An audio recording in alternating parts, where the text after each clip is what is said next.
உன் வாழ்க்கையில நான் வச்ச திட்டத்தை முடிக்கிற வரைக்கும் ஒரு முடி கூட விழாது. ஆமென்.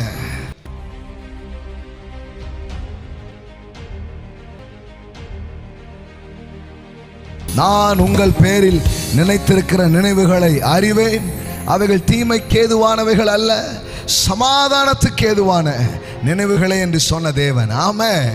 நீங்க நினைக்கலாம் அவ்வளவுதான் NF நினைக்கலாம். No no no. உன் வாழ்க்கையில நான் வச்ச திட்டத்தை முடிக்கிற வரைக்கும் ஒரு முடி கூட விழாது. ஆமென். அல்லேலூயா. எல்லாம் சொல்லுங்க, என் வாழ்விலே தேவன் வைத்த திட்டங்கள் முடியும் வர ஒரு முடி கூட விழாது. தட்டையா காலையில. ஆமென். ஷட்டல மண்டல பிரகதாரா. ஹalleluya ஹalleluya ஹalleluya ஹalleluya ஹalleluya.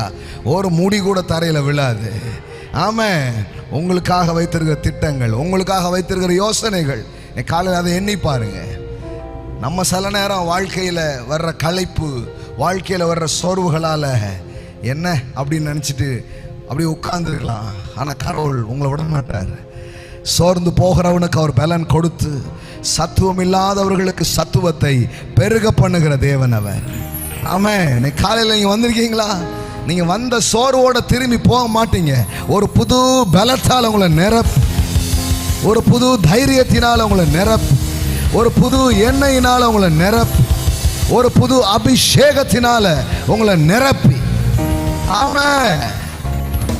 என் பாத்திரம் நிரம்பி வழியுது நீங்க சொல்லுவீங்க. ஆமென். என் பாத்திரம் நிரம்பி வழிகிறது. ஆமென். இப்படி சொல்லுது பாருங்க. அவர் சோர்ந்து போகிறவனுக்கு பலன் கொடுத்து, சத்துவமே இல்லாண்டவரே, முடியவே இல்லாண்டவரே, உங்களுக்கு சத்துவத்தை பெருக பண்ணுகிறார். நான் வார்த்தை பாருங்க. அவருக்கு தெரியும் நீங்க சோர்ந்து போயிடுறீங்க இல்லையா? சில நேரம் கொஞ்சம் போக முடியல சாமி யார்ட்டையும் சொல்லவும் முடியல, அதான் பிரச்சனை. மக்களுக்கு இருக்கிற பெரிய பிரச்சனைன்றதை விட யார்ட்டையுமே சொல்லவே முடியலன்றது அதை விட பெரிய பிரச்சனை. ஆமாம்.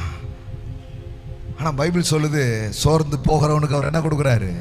பலன். எல்லாம் சொல்லுங்க பலன். எல்லாம் சொல்லுங்க, எனக்கு பலனை கொடுக்கிறார். எல்லாம் சொல்லுங்க, புது பலன், புது எண்ணெய். சொல்லுங்க, புது பலன், புது எண்ணெய் எனக்கு இன்னைக்கு உண்டாகும்.